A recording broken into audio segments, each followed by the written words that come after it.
Goaltender interference, punches to the face, and double cross checks later, and almost every NHL hockey fan is debating whether or not the officiating is amazing or just hot garbage. Well, that's exactly what we're going to be talking about today. Does the NHL have an officiating problem, especially for this year's Stanley Cup playoffs? Are they rigging games, or is this just the way games are called and that's it? So today I'm going to go through each of the controversial plays from this round 2 of the Stanley Cup playoffs and just kind of talk about whether or not I think that these are the right calls or if the officials got it wrong. So let's just start here. Only 2 series, in my opinion, have been heavily influenced by the referees, and let's start with the Edmonton Oilers versus Vancouver Canucks one, considering there's a bit of a controversial play here. So in this play, Connor McDavid is kind of getting into a little bit of a scrum with Soucy when all of a sudden right behind him, he has Zadorov come give him a little bit of a cross check, and then he falls right into Soucy's stick. And I think a lot of Vancouver fans were upset because they're saying, well, yeah, it was a tough shove by Zadorov, but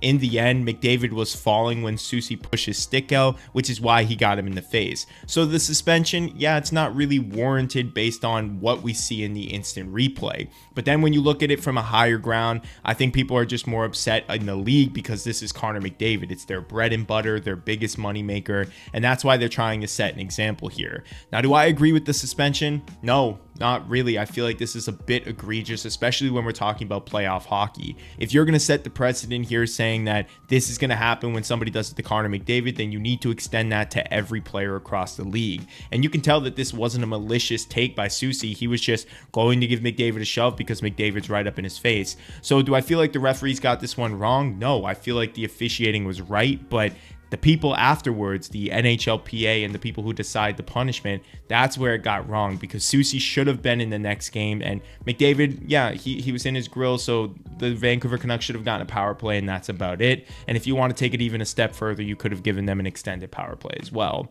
Now let's flip over to the Boston Bruins versus Florida Panthers series, because this is where I feel like a lot of the officiating controversies have come from. So let's just start with the first one. We have a Sam Bennett hit on Brad Marchand, where apparently the NHL is going with the fact that they didn't have this one specific camera angle that shows us the most definitive hit on Marchand. And I just have a hard time believing that, but let's just say that that's the truth. Regardless of what camera angle you saw, a suspension was definitely warranted with this play. And I give props to Bennett. He knew what he was doing. He was trying to get a slick punch in on Marchand. He pushed him into the boards, and I'm not sure if that's what inevitably injured Marchand, but the next 2 games, Marchand is out, and that's why the Bruins are kind of struggling a little bit with their offense. Now, they did take Game 5, which is a big thing for the Bruins, and Marchand could be back for Game 6.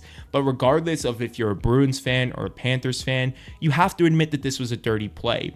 And maybe Panthers fans don't agree that this should be a suspension, but I definitely believe that this was a clear intent to injure from Bennett, or at least to do something that's not acceptable by the NHL's rules and regulations. So I think that the referees got this one wrong, because there was no penalty on the ice, there was no suspension, and Bennett got away with this very cleanly. And this no call on Sam Bennett kind of transitions into this next play that I'm going to be talking about that involves him as well. So the very next game, Brad Marchand is out with an injury, and like I said, I'm not sure if this was from Bennett or not, because he did play some extra shifts afterwards. But regardless, Bennett's on the ice, he's battling in the crease, and gives Charlie Coyle a soft, I'll say, cross check. And we can't really see how hard he gives Coyle a cross check, but he does give him enough of a bump to tip him over into Jeremy Swayman, and he inevitably gets a goal while Swayman is unable to get across because of this play by Bennett. Now, if you read the rules and regulations, this is exactly what it says. You cannot push a defender into a goalie, because a goal will be called back because the defender is now blocking the goalie from playing his position. And Bennett, in this exact play, that's exactly what he does. Pushes Coyle right into Swayman, and that's why Swayman's not even able to get back. Now, the argument for why this should be a good goal is the fact that, well, Swayman wasn't going to be able to get back anyways. Maybe Coyle was still going to be in his way and would have blocked Swayman regardless. But who are we to know what kind of saves Jeremy Swayman is capable of making? I mean, there have been some 10 bell saves that he's made in not only this series, but the Toronto series as well. So who knows if he would have been able to get back, or if Coyle would have been able to get a better angle on Bennett, preventing him from getting that shot off. I feel like this one is very clear, and I'm not too sure how they got this one wrong. This to me is clear goaltender interference. I'm not just saying that because I'm a fan of the Bruins. I just feel like if you're going to uphold some of the goals and some of the standards that you have in this series, then you have to let this one get the review and overturn it. That's a huge swing towards the Panthers, and they were able to take the series lead 3-1, which the Bruins were able to come back in the next game, but still they're climbing out of a deep hole because of a controversial play that was not only messed up by the refs not calling the cross-check on the ice, but also by the officials for not overturning it for goaltender interference. And even players after the game like Jeremy Swayman spoke about this, saying how they really disliked this call and how to him it prevented him from playing his position and that should not have been a good goal. Whereas Bennett on the other case says all of the right things, of course, to defend himself, saying that it's a good goal, Swayman wouldn't have been able to get back, and that Coyle should have been holding his ground a little bit more. That's kind of the sentiment online. This one's a bit dicey. I think most people agree that it was goaltender interference, but I want to know what you guys think about this one, so drop your thoughts in the comments. Now let's move on to the very next game in this series, where we're talking about Charlie getting a game-deciding goal, which we would later find out, where Danton Heinen gets his foot right under the right pad of Bobrovsky and gives him a slight push from underneath. Then right after the play, Oliver Ekman-Larsson gives Bobrovsky's stick kind of a little bit of a shove up, knocking it out of his hand. And as you can see, Bobrovsky's a bit off balance, but there is a couple seconds for him to reset and be able to grab that puck out of the air if he was in the right position. Now I can see why some people would be upset by this. Of course, Bobrovsky did get influenced a little bit, but I do think that there was enough time between when Ekman-Larsson and Heinen bumped into him and from when the puck got released for him to kind of reposition himself and make that save.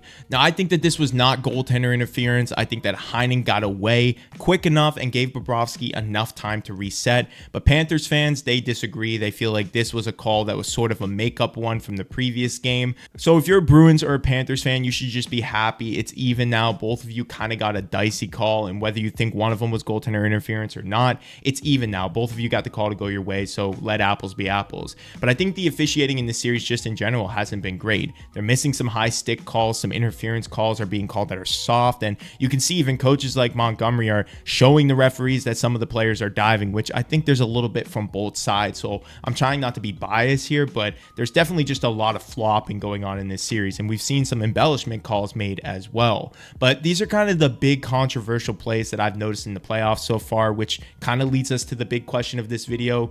Does the NHL have a referee and officiating problem? Well, yeah, and I think most leagues do. You're not perfect. You're not going to get the right calls, and I don't think there's some kind of big secret where the referees are blowing games for their own official benefits, but I do feel like there's maybe a bit of inconsistency would be the best way to say this. These referees need to be more on point with how they're calling games. If you're going to call it soft, you got to call it soft for both teams. If you're going to call it real gritty and tough and let the boys play, you got to do that for both teams.